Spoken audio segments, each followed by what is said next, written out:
Bueno, buenos días, compañeros y profesores. Vamos a iniciar el día de hoy con el journal previsto para este día, el cual se titula Resultados del tratamiento con inmunoglobulina intravenosa en pacientes inmunocomprometidos con infecciones respiratorias virales.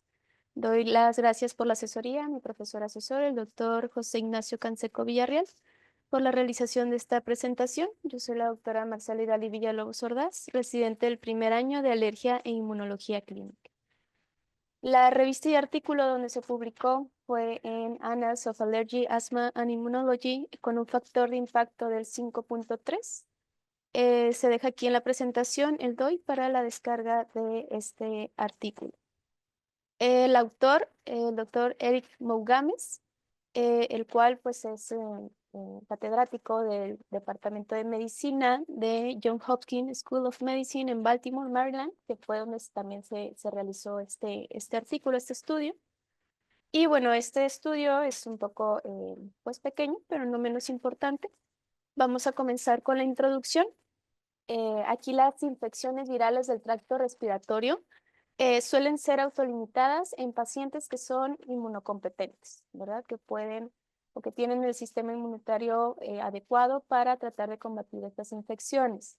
Y obviamente a estos pacientes, pues solamente el tratamiento se encarga de controlar los síntomas, tratamiento sintomático. Pero ¿qué pasa en personas que son inmunocompetentes? Bueno, aquí las infecciones del tracto respiratorio pueden ser graves o incluso llegar a la muerte.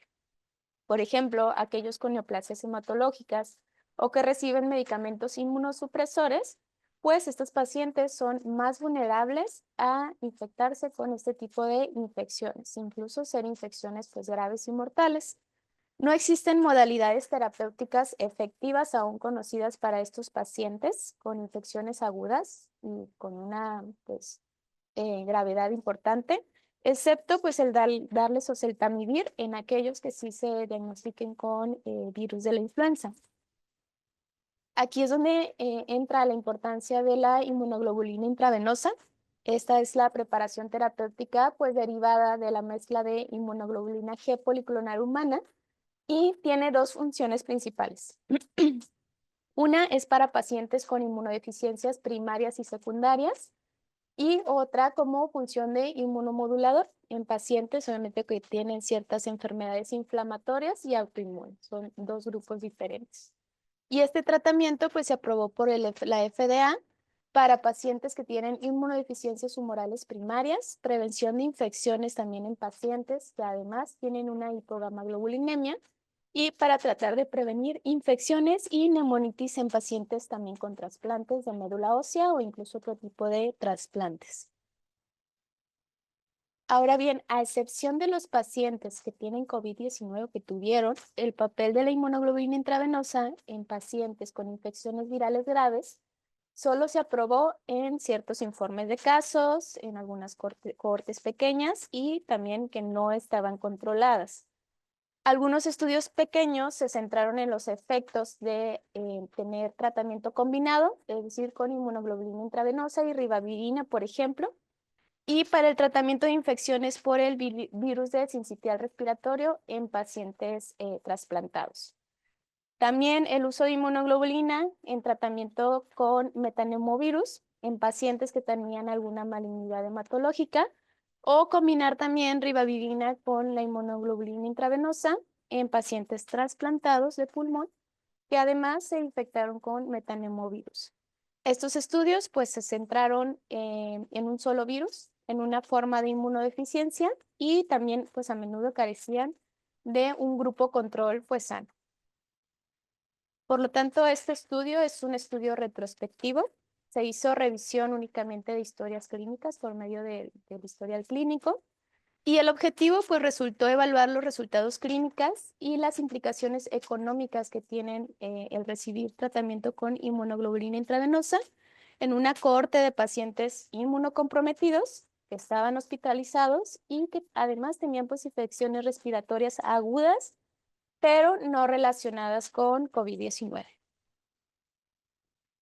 El método, bueno, el diseño del estudio, se realizó obviamente una revisión retrospectiva Esto por medio pues, del expediente clínico de los pacientes inmunocomprometidos que estaban hospitalizados por infecciones del tracto respiratorio. Se utilizaron datos existentes del historial médico electrónico del Hospital Johns Hopkins y del Centro Médico Johns Hopkins de Bellevue, y esto fue en un periodo de septiembre del 2011 hasta septiembre del 2016. Por lo tanto, pues aquí todavía no éramos época de pandemia, por lo cual el COVID-19 pues no estaba implícito en este estudio. Se revisó y aprobó por la Junta de Revisión Institucional Médica de Johns Hopkins y no se recopilaron identificadores de los pacientes como su nombre, números de historial médico, fechas de nacimiento o el acceso a los datos recopilados. Se limitó pues únicamente a que lo identificaron los miembros del equipo de este estudio.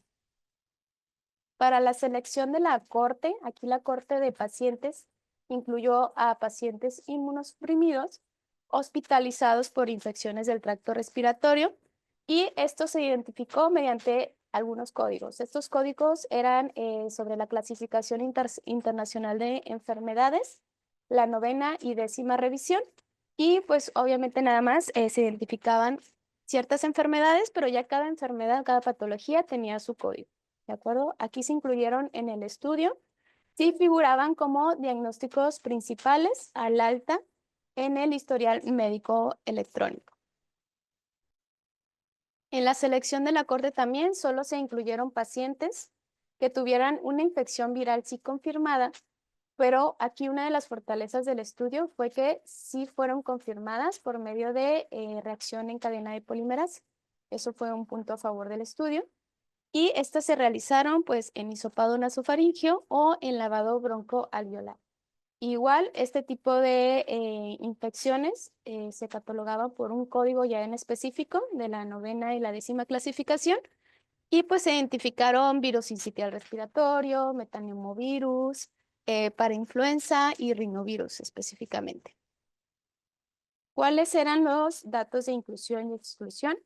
Bueno, dentro de los de inclusión eran pacientes que ya estuvieron trasplantados, que tuvieran alguna neoplasia hematológica, que estaban en tratamiento con quimioterapia o también con un trastorno conocido de alguna inmunodeficiencia primaria.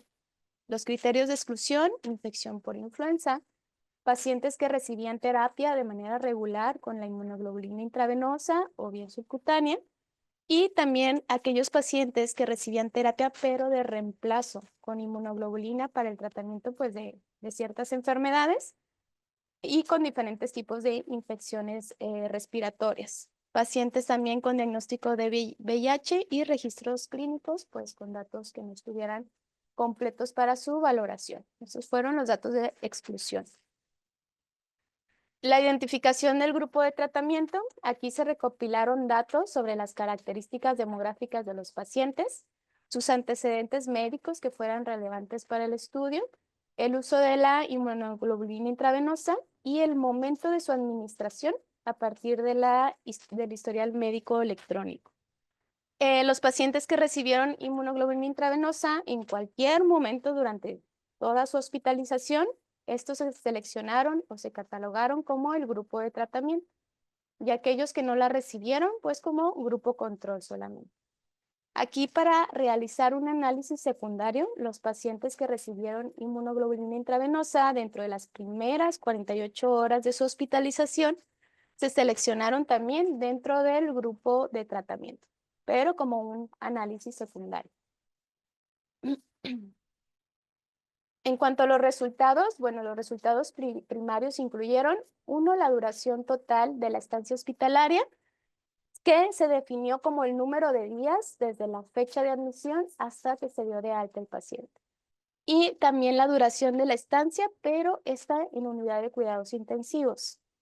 Se excluyó a los pacientes, obviamente, que fallecieron durante la hospitalización, y algunos resultados clínicos secundarios fueron la readmisión hospitalaria dentro de los 30 días posteriores al alta, si hubo fallecimiento durante la hospitalización, los efectos adversos graves asociados al uso de inmunoglobulina, y estos fueron establecidos mediante pues otra revisión muy minuciosa de las notas de evolución y principalmente pues de los resúmenes de alta de cada paciente.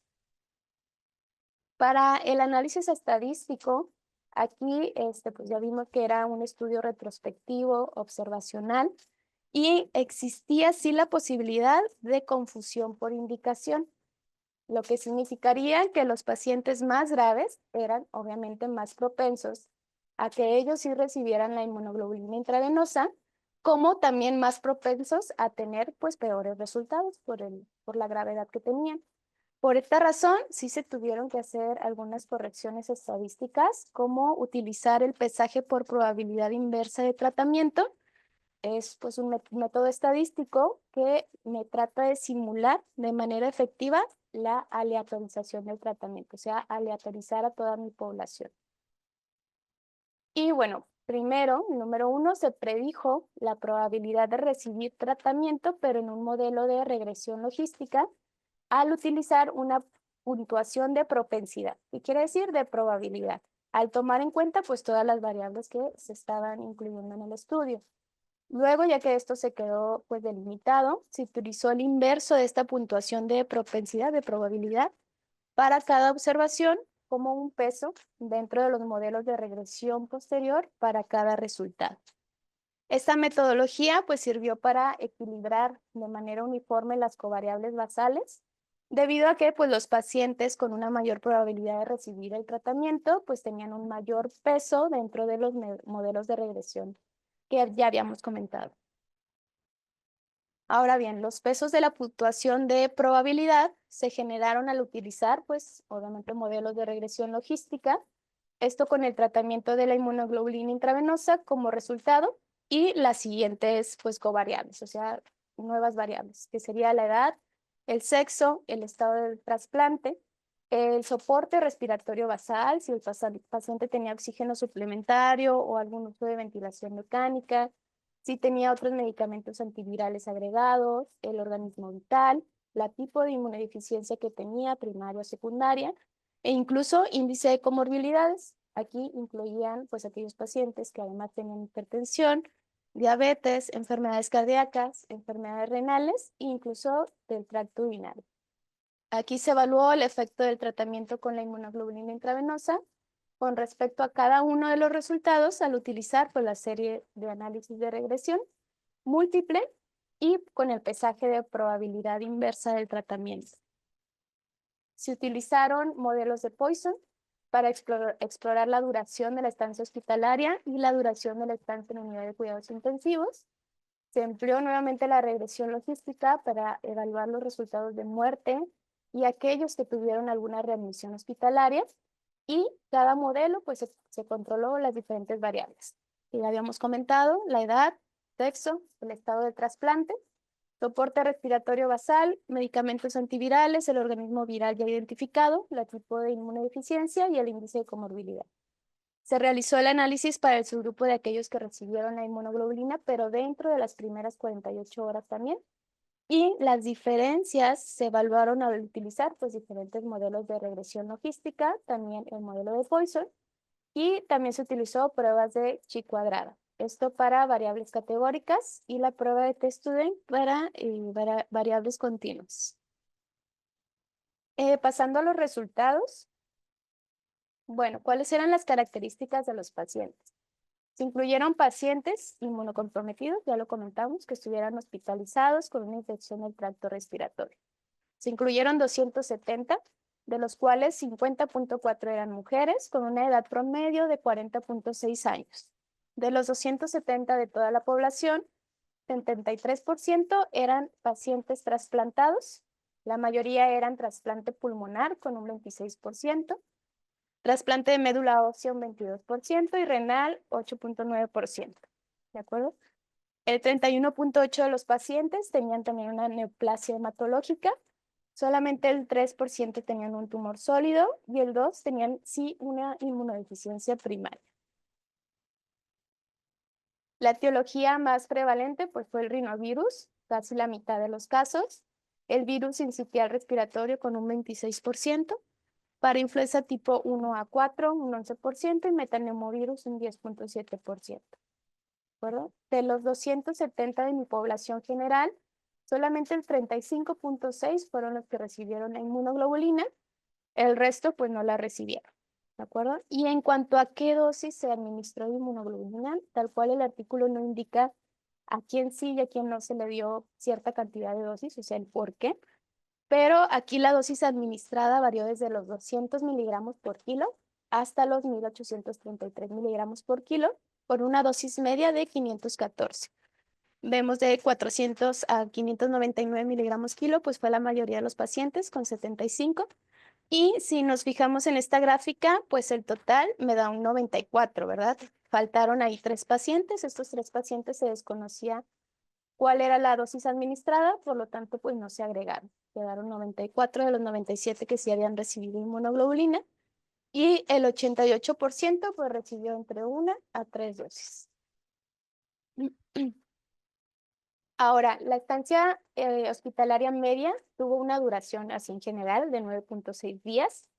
El 3% de la población sí falleció durante la hospitalización. El 26.7% falleció antes del seguimiento. Y solo 30 pacientes, es decir, el 11%, se admitieron en unidad de cuidados intensivos. Algo importante es que en este estudio pues, no se observaron algún efecto adverso que fuera grave en los pacientes que se les llegó a administrar la inmunoglobulina. Ahora bien, haciendo la asociación entre la administración de inmunoglobulina intravenosa y los resultados de los pacientes, aquí se hizo un análisis no ajustado y otro sí ajustado. En el no ajustado, los pacientes que recibieron el tratamiento en cualquier momento, o sea, esto sin compararlo en los primeros 48 horas, que fue una valoración secundaria, este fue en cualquiera. Durante la hospitalización, pues se asoció sí con una mayor duración de estancia en unidad de cuidados intensivos y una mayor duración total de la estancia hospitalaria. No se encontraron tampoco asociaciones significativas entre el tratamiento con inmunoglobulina y la mortalidad durante la hospitalización o bien la readmisión hospitalaria. En el análisis ajustado, el recibir inmunoglobulina sí se asoció de manera significativa a tener una estancia en unidad de cuidados intensivos más corta, 0.5 días menos en promedio, pero con una estancia hospitalaria total más prolongada.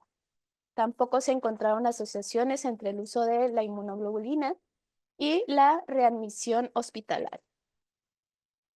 Entre la asociación de administrar inmunoglobulina en los pacientes, pero ahora dentro de las primeras 48 horas de su ingreso, ¿y cuáles fueron los resultados? Igual, en el análisis no ajustado, recibir la inmunoglobulina dentro de las primeras 48 horas se asoció también con una estancia más corta en unidad de cuidados intensivos, con un promedio de 0.3 días menos, ¿de acuerdo? Para aquellos con al menos 2 días de hospitalización, la asociación pues era un poco más fuerte. Se reducía al 0.4 días menos de estancia hospitalaria. Y no hubo asociaciones significativas entre el tratamiento de la inmunoglobulina y la mortalidad durante la hospitalización, ni tampoco con la readmisión hospitalaria. En el análisis ajustado, aquí recibir la inmunoglobulina sí se asoció de manera significativa con una estancia más corta también. Fue mayores días, 2.1 días menos en la unidad de cuidados intensivos, pero solo cuando el análisis se registró a pacientes con al menos 2 días de hospitalización.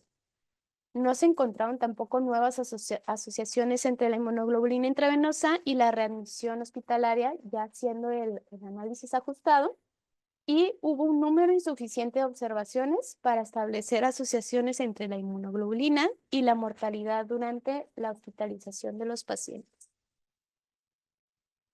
En el análisis ajustado que pasó, igual, se volvió a valorar la asociación entre la dosis de la inmunoglobulina y la duración de la estancia hospitalaria, por lo que cada miligramo adicional por kilogramo de peso se asoció sí de manera significativa con una estancia más corta en unidad de cuidados intensivos. Esto es 0.02 días menos en la unidad, pero fue algo. El aumento en la dosis de la inmunoglobulina, eso es importante, pues ahora no mostró una correlación significativa con ninguno de los otros resultados evaluados. Y haciendo el análisis ahora por subgrupos de poner inmunoglobulina intravenosa y la duración de la estancia hospitalaria de acuerdo al tipo de trasplante, se obtuvo lo siguiente. Pacientes con trasplante de pulmón y médula ósea, que el pulmón fue el más frecuente en esta población, sí se vio una estancia más corta, ¿de acuerdo? Según el gráfico del lado derecho es el factor pues, de riesgo y del lado izquierdo como un factor protector. Entonces, en los trasplantes de riñón también pues, se observó una estancia hospitalaria más larga, por lo que no hubo suficientes observaciones, así quedó como para establecer las asociaciones en pacientes con trasplante también de hígado y de corazón. En cuanto a los pacientes que tenían pues ciertas etiologías, pacientes que tuvieron parainfluenza tuvieron menos estancia hospitalaria, seguido de aquellos con rinovirus, siguió el metanemovirus y finalmente pues el sincitial respiratorio pues no tuvo pues un resultado adecuado de acuerdo a la estancia, a menor estancia hospitalaria.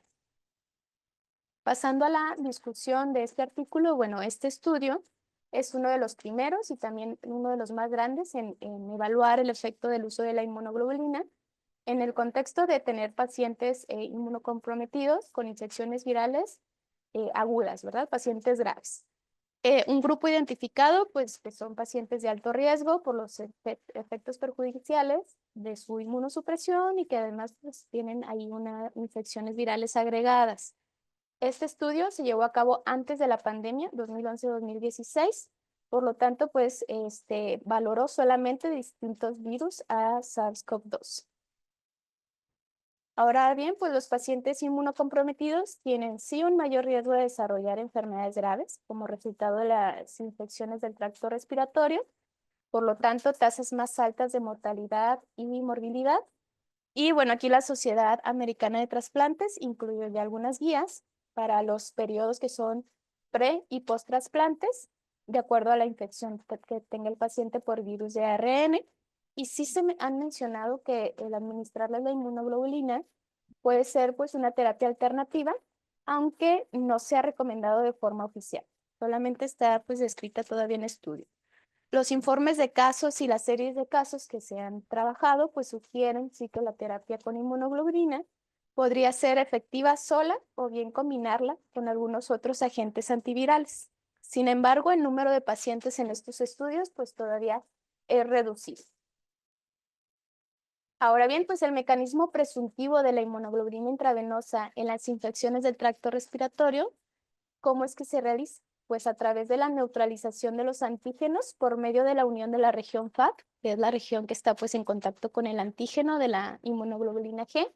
Sin embargo, también podría existir un papel potencial para las probabilidades antiinflamatorias de la inmunoglobulina. Esto es, pues que también interactúan en la cascada inflamatoria y pues logran atenuarla.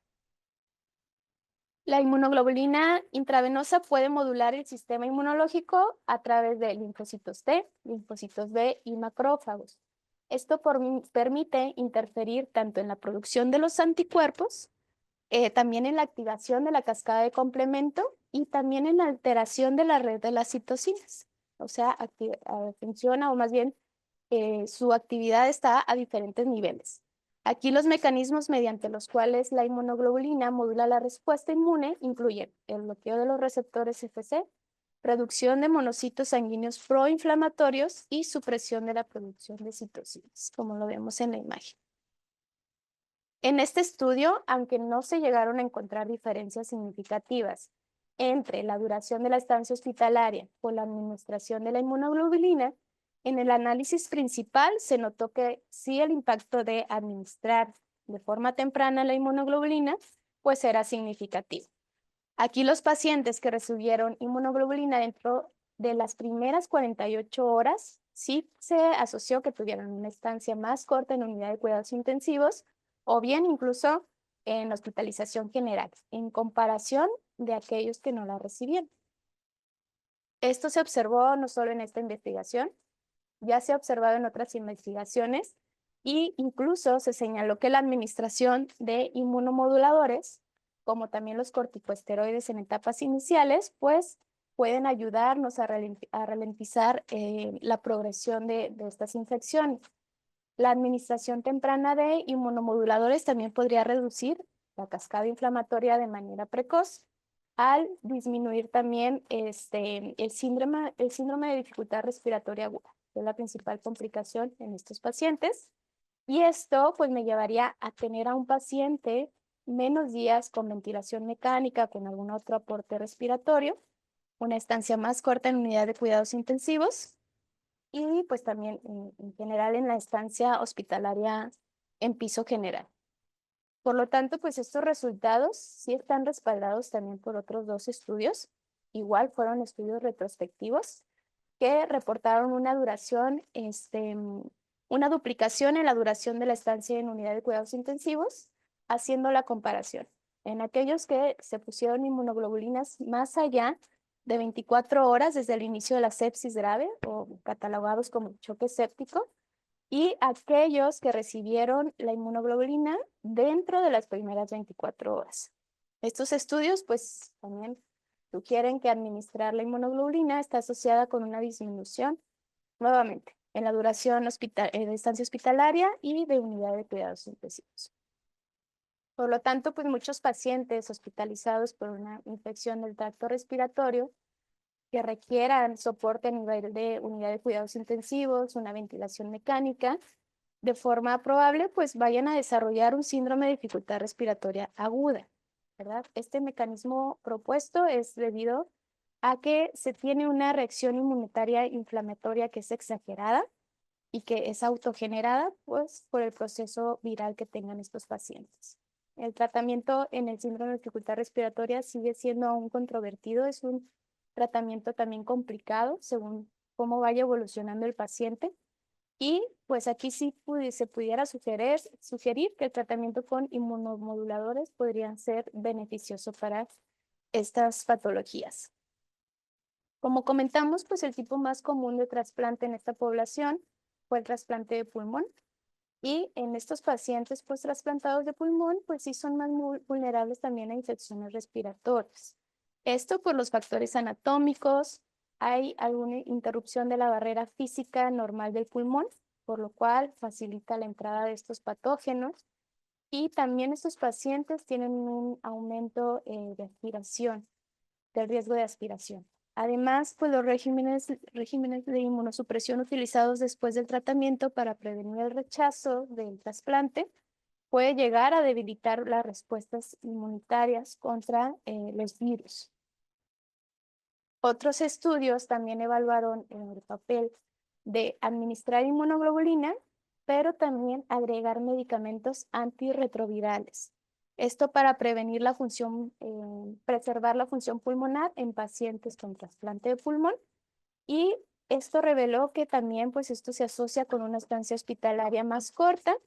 Y también algo importante es que con esto podemos reducir de manera significativa pues los costos hospitalarios.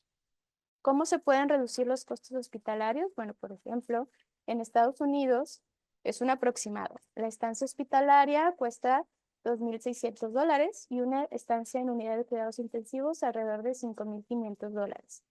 Esto, pues obviamente, el administrar inmunoglobulina nos ahorraríamos en costos de tratamiento médico que va desde 1,300 hasta $13,000 por paciente tratados con la inmunoglobulina. Además de reducir los costos de los pacientes, pues se permitirá también tener el hospital un poco más libre de camas, liberarlas más rápido y aumentar también la capacidad del hospital para atender a más pacientes.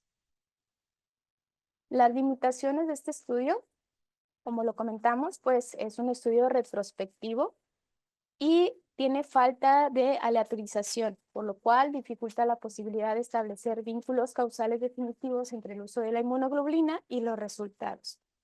Además, esto complicó la estandarización al momento de tener la administración de la inmunoglobulina, la dosis administrada y la duración del tratamiento, ya que pues todos estos aspectos dependen de la decisión individual de cada médico, porque pues no tenemos guías publicadas claras.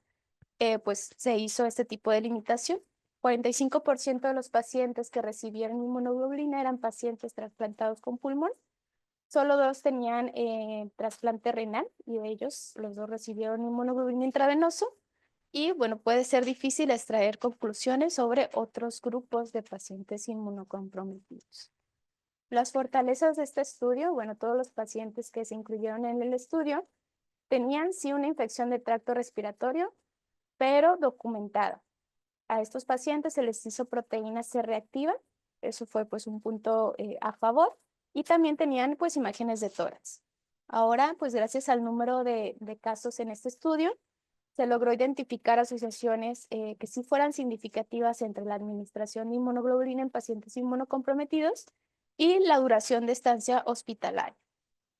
Y bueno, pues sí se hizo un análisis minucioso sobre los expedientes clínicos, las historias clínicas, y gracias a esto pues se pudo realizar la evaluación detallada de cada paciente. También se incluyó información específica sobre la duración exacta de cada paciente de estancia hospitalaria, los resultados de laboratorio que tenían, la proteína C reactiva para la valoración del virus que tenían, estudios de radiografía de tórax y tomografía computarizada.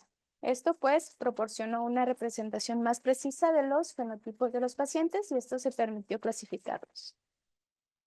Como conclusiones, bueno, este es el análisis de cohorte retrospectivo más grande hasta el momento, que evalúa el efecto de la inmunoglobulina intravenosa en pacientes inmunocomprometidos hospitalizados con infecciones del tracto respiratorio. La inmunoglobulina intravenosa, cuando se administra dentro de las primeras 48 horas después del ingreso del paciente, sí puede ser de manera clínica y económica beneficiosa en un subconjunto de pacientes inmunocomprometidos. Estos con infecciones de tracto respiratorio de moderadas a graves. Como resultado, pues vamos a obtener una menor duración de la estancia hospitalaria y también menos días de estancia en unidad de cuidados intensivos. Y bueno, en un momento en que las camas del hospital estén abrumados por pacientes con infecciones respiratorias, como sucedió en pandemia por COVID-19, bueno, pues una menor duración de la estancia hospitalaria y en unidad de cuidados intensivos pudiera ser pues, beneficioso para el hospital y para los pacientes. Esto podría traducirse en un mayor recambio y aumento de la disponibilidad de camas y también pues de ventiladores para otros pacientes que también lo necesitan. Los datos de este estudio pues proporcionan evidencia para justificar futuros estudios clínicos, pueden ser prospectivos, que evalúen de manera aleatorizada la eficacia y la seguridad de la inmunoglobulina intravenosa en pacientes inmunocomprometidos hospitalizados con infecciones de tracto respiratorio. Y eso sería todo por mi parte. No sé si tengan alguna duda o pregunta.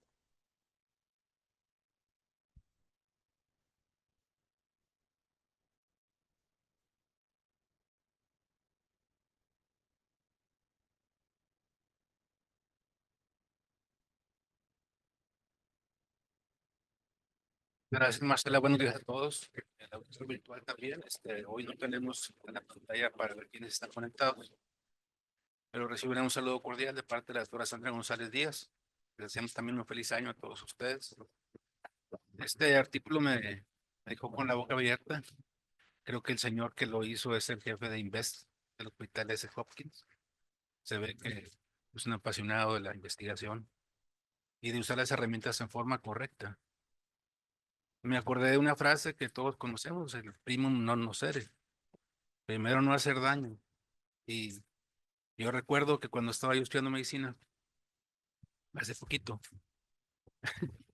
ahí por el 74, era muy común usar una vacuna que se llamaba Cetabac Gamma, que tenía gamma globulina y unas bacterias lisadas. Ponte un Cetabac Gamma y se te quita tu infección respiratoria. O inyéctate una vitamina B, que en aquel tiempo era la Triduralta, ahorita es la Bedoyecta. Me gustó mucho el artículo porque me hizo pensar en lo que está sucediendo con las partículas menores de 2.5 micras, la alerta mundial sobre el virus sincicial respiratorio, la necesidad de ponernos una vacuna para evitar que este virus ocasione mortalidad en la población general, no necesariamente en los inmunocomprometidos. Probablemente, si se aplica como dice en el estudio, en pacientes que tú sospeches que puedan no evolucionar satisfactoriamente, pues ayudaría a reducir esa mortalidad. Creo que está muy interesante lo que el autor propone y pues me dio mucho gusto ver que se esté usando razonadamente y que le perdamos el miedo a un tratamiento que a lo mejor dejamos de usarlo porque pensamos que tiene complicaciones importantes. Me quedó clarísimo que es un arma terapéutica muy valiosa. No sé si alguno de ustedes quiere hacer un comentario o del auditorio virtual. Buenos días, Buenos días, Toño. feliz año a todos. Igualmente. Gracias. No sé si actualmente también se decida aplicar la inmunoglobulina, no solamente a los pacientes que se quedan internados, sino a aquellos pacientes inmunocomprometidos y que ya está sospechando un proceso de infección y de manera ambulatoria indica la inmunoglobulina. Gracias. Hola, doctor, buenos días. Sí, realmente, bueno, el artículo no menciona si también se llevó a cabo de manera ambulatoria. Bueno, la experiencia que hemos tenido aquí, pues realmente en estos pacientes, o bueno, mi eh, experiencia de pediatría 3 años, realmente no a todos se los poníamos y ambulatoriamente, pues generalmente no la dejamos. Además de que, bueno, si es por parte de IMSS, a lo mejor y sí se les ofrece, pero por otro lado, pues sí es un poquito cara también. Gracias. Yo nomás diría cuánto vale una vida. Pues bueno, si no hay más comentarios, que tengan una feliz semana y nos vemos el miércoles para la sesión académica. Nos quedamos nada más para el checklist. Cheque. Hasta luego, gracias.